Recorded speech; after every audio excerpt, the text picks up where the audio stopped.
The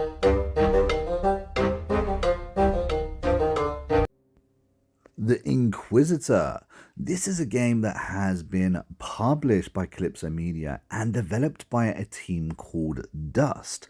Today's video is going to show you real, actual gameplay, and I'm also going to give you my first impressions ahead of a full review on this game. Now, I've got the game paused because I feel that the opening cutscene is kind of important because it sets the tone of the entire game.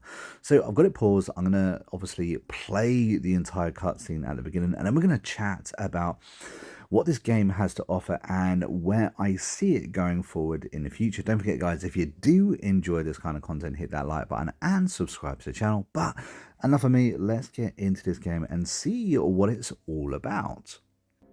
In their grasp, they thought they could do with him as they pleased. Thus did they mutilate him and nail him to the cross. They laughed as he promised his vengeance would fall upon them. But he stayed true to his words. The earth they trod upon ran red with blood. The cities they resided in were engulfed by flames. Having witnessed their defeat, they hid amidst the faithful. They thought they would be safe. They were mistaken. Ever steadfast inquisitors, masters at discerning subtleties and signs, followed their trail. With the words of the scripture did they convert the heretics. With fire did they cleanse the witches. By their hands were the deceitful vampires impaled. In the name of Christ and for his eternal glory!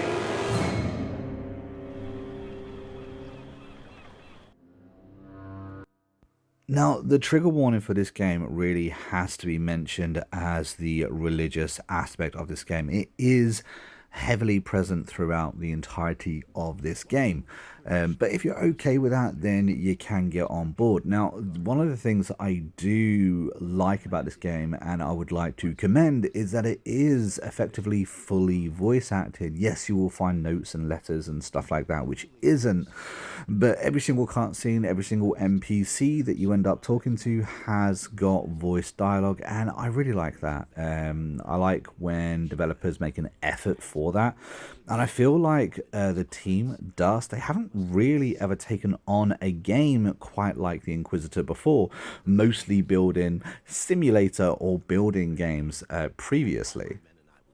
Now, this has been built on the Unity engine, which isn't necessarily a bad thing, but it's definitely not the most up-to-date engine you could be building games on these days. This game is available on the Xbox Series, the originals, the PlayStation, and of course the PlayStation 5 as well. One of the things that I think worries me the most is that I'm currently on the Xbox Series X, and as we can see, the game looks okay. You know, the graphics certainly aren't the most up to date, but it does look okay. However, I have also played this on my Xbox Series S, and that was a whole other matter. The graphics were extremely poor, often failing to load certain graphics packs. There was also an incident where I popped into a cutscene and it kind of just... it almost broke the entire game going back into the game from that cutscene, and that was on the Series S. Now, I haven't had any of those problems on the Series X at all. The performance on the X has been very, very well. But my worry is the fact that this game is also on the old gen consoles too, and just how well the game's going to perform there. Now, as we just saw, I just had an option through dialogue. The game presents you plenty of options. I don't think all of them necessarily have different outcomes. Whether they have a larger impact going forward or not is something I'm not 100% sure on just yet. Now, we also have this system where we can pray and it will highlight things of interest. As you can see, that beam is a location in which we need to go, but there's also a little shiny thing for us to come and have a look at over here in the corner. This actually refills our prayer meter, which can be very, very handy throughout the game. You're going to be using this an awful lot. It's almost, the game's way of seeing through walls, for instance, because 9 times out of 10, if it doesn't appear lit up on your prayer vision, then there's nothing there for you to look at. So I've already played ahead. I'm replaying from the beginning, which is how I'm able to kind of show you what it is that we're talking about. But yeah, so very quickly I found I had an over-reliance on the prayer, on prayer vision, let's just say. Oh no, he stole my pass, what a git. This unfortunately is something that you cannot skip whatsoever. A lot of the encounters in this game are very, very scripted. This isn't one of those open world games where anything can happen at any time. This is a very, very scripted game. You take on the role, obviously, as an Inquisitor, and you have to launch an investigation throughout this town. This town actually is established somewhere in Germany, I believe. And we are in the year 1533, so, that whole kind of theme, this is like an alternative history where Jesus kind of rose up and smited all of the sinners. And as you can see, we have got a very simplistic, almost minigame in this chase. Now, this idea of a minigame, this simple mechanics for getting around objects or completing tasks, that is prevalent throughout this game. There's going to be lots of this. I feel initially that this game's a little bit dated. It's a real shame because I really like the idea. The concept of this game is very, very good. And some of the cutscenes in the story of this game is very good. Unfortunately, I just feel like the gameplay itself is just unfortunately a little bit dated. Probably a lot dated. As you can see, we did lose that pickpocketer. This is the 4th time I think I've actually replayed from the beginning, and the 4th time that I have failed to catch him. I believe it's very scripted. You have to fail to catch him, is what it is.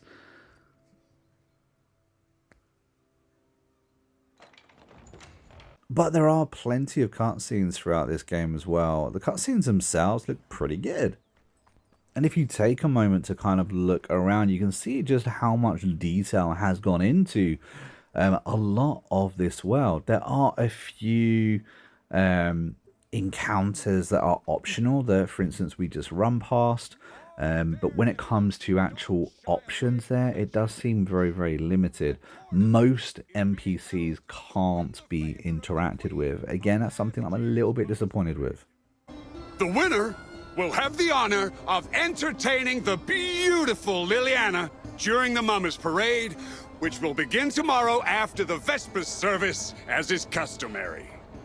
Anyone can try their luck. The entry fee is but 1 silver angel. Reach into your purses. The collected funds will go toward building a new monument to Christ Triumphant. One majestic enough to eclipse that piece of trumpery from Phoebus. Well, well, the Inquisitor himself graces us with his presence. I'm happy to see you, Master. I am Guido von Herzen, the town's mayor. It is nice to meet you, Mayor.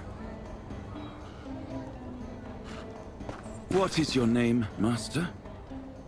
Mortimer Matadine. Mortimer. I'll be sure to remember that. Emissaries of the Holy Office rarely visit us. I do hope that Captain Bertram gave you a proper welcome. He's a soldier through and through. He can come off as blunt and boorish, but I've yet to meet a better soldier. His behavior was befitting of a guard commander. He brought you no shame. Excellent. I'll gladly speak to you later, but now I must attend to a certain matter. And the tournament, of course. I only wish to thank you for offering assistance in catching the vampire. If you truly wish to thank me, take part in the tournament. You'll be mixing business with pleasure. I shouldn't waste time on idle merriment. Although, since the Monument to Christ Triumphant is at stake, add my name to the list. I'm so happy! The other contestants looked insufferably boring, but you're something else. I noticed it immediately. Well, I'm far from ordinary. You'll be the king of the Mama's Parade, which necessitates that you wear the proper attire. Not far from here, there's a merchant who deals in fancy clothing. Buy a costume from him, even if it's only a mask. Meanwhile, I'll attend to my errands. I will see you later. Now, the next part of the game actually offers you a chance to kind of really get a tutorial going, I guess, before the game itself actually gets going, which is... it's okay, it's quite basic, but you do get a chance to understand a little bit of the combat, a little bit of the mechanics, even the investigation side of things. You get a real chance to see what this game's got to offer. I really thought this part was going to be Punch and Judy, to be fair. Command of the Legionnaires gazed upon Jesus and said, "Hop up onto the cross I've set up for you." Jesus obeyed the command, as he didn't want the centurion's work to have been for naught. However, his time upon the cross was brief. It's pretty uncomfortable up here. He longed for his freedom, so he broke the patibulum and leapt to the ground. "You destroyed my beautiful cross! Woe upon you!" Unfortunately, it wasn't Punch and Judy, and it ended up being just a little bit of a rehash. If you didn't catch the cutscene at the beginning, you could watch it and kind of catch up with what this game was really all about. And as you saw, we used that prey vision once again to see an NPC that we could interact with, that the game wants us to chat to. And we get to get into the combat a little bit here. It's a little bit basic, the combat. You've got your light attacks, you've got your heavy attacks, you got your dodging, you got your blocking, and you got your parries. And here we have to go through the motions and try and get that sorted out. It's pretty straightforward. Nothing really changing there at all.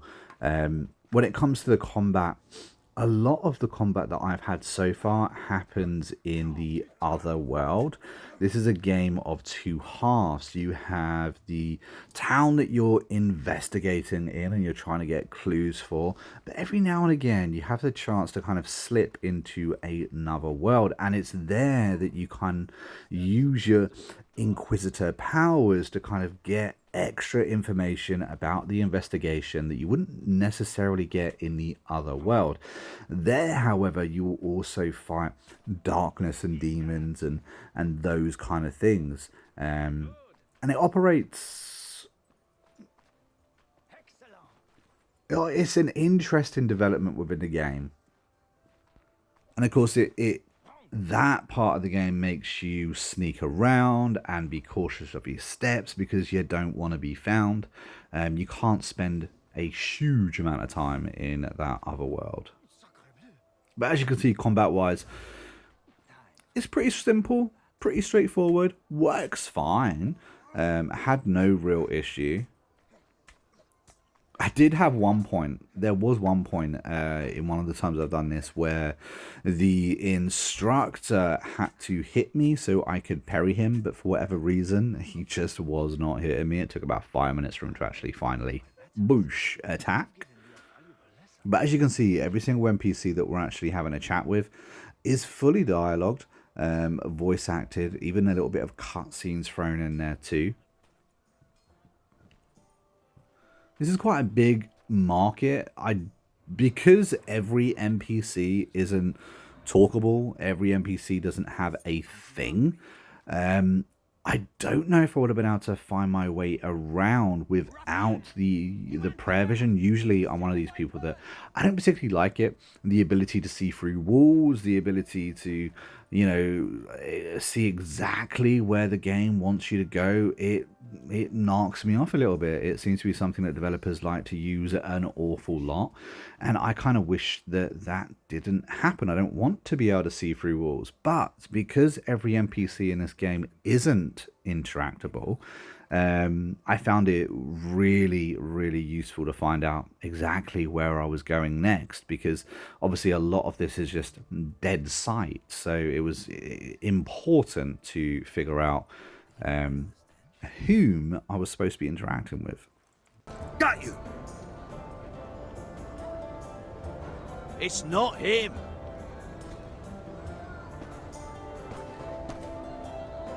Let go! It hurts! Show me what's in your hand first. I saw you take it from a town person's cart.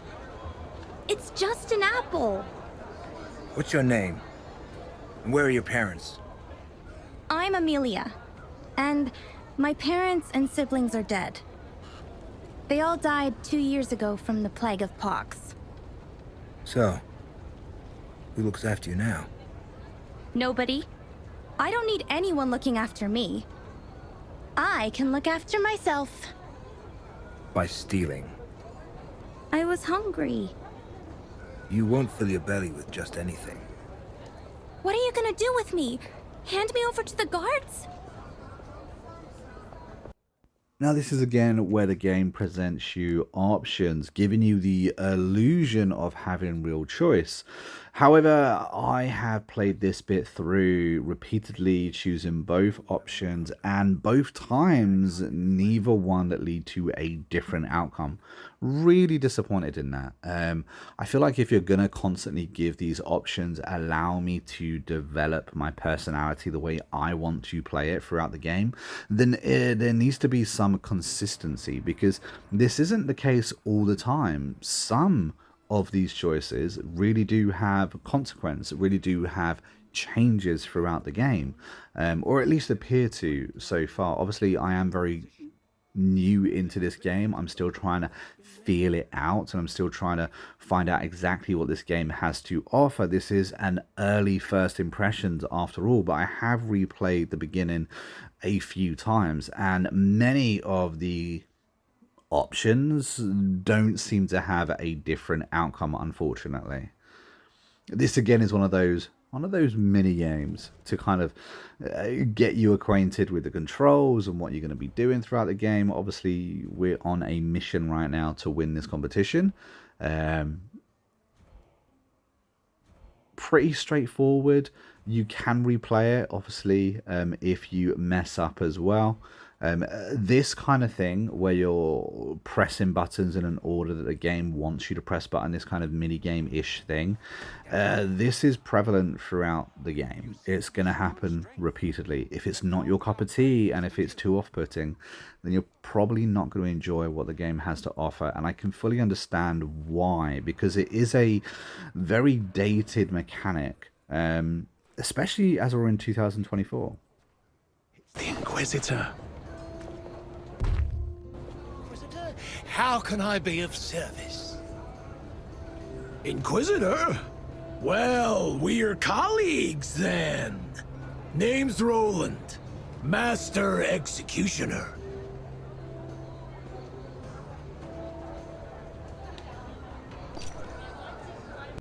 And unlike the gal in the choice that we just had, or the boy, this option seemed to actually present with a different outcome that should lead to a different outcome later in the game as well.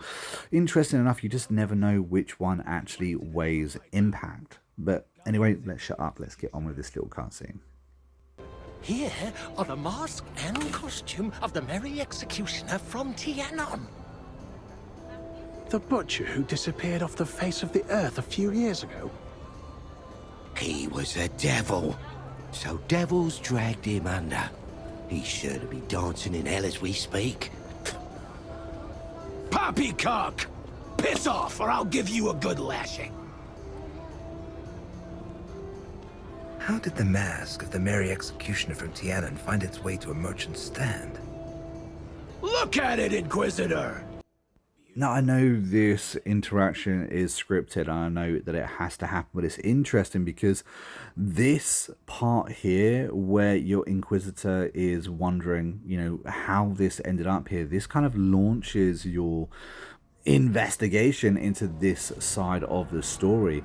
As you can see, your character is having a vision now. They then start, you know, trying to find out how this vendor got this item. I love the investigator side of this game. I feel like this is a game that I definitely want to like. It's definitely interesting. The story itself is what's good about this game and what I would share and recommend to others. Unfortunately, the way that it is delivered, in the sense that the way the game looks, the way the game runs, the way that you interact with the world, I'm not a fan so far. The story itself, though, and the concept of the game is very, very good. One thing I would note is that this game has more than first meets the eye. Now, it does seem very simplistic in a lot of ways. However, having replayed this beginning part a fair few times now, I discovered that there were things that I would find every single time that I replayed it. So although it seems like a very, very shallow game, in a sense that the mechanics of the game, the way the game looks and stuff like that, there are layers to this game. For instance, directly behind this stall happens to be a caged dog being essentially beaten. I managed to step in and I had different options on how I wanted to handle that. And at the end of it, I got a nice little reward. I got a pet dog, at least for a little bit. There was information around that area too that, again, I missed on my first few times of walking through that area. So there are definitely things for you to find that other people are pretty much just going to run straight by, which is interesting. All in all, this game at the moment is a game that I can't necessarily recommend to people playing. If you have liked what you've seen, I've tried to show it as naked as possible, then pick it up. You know, it's a game that definitely has a story that is worth listening to. However, if you are worried about the graphics, if you're worried about the dated gameplay, then I fully understand you. And perhaps this is a game that you're going to be wanting to take a moment and maybe get on sale. I will be doing a full review for this game.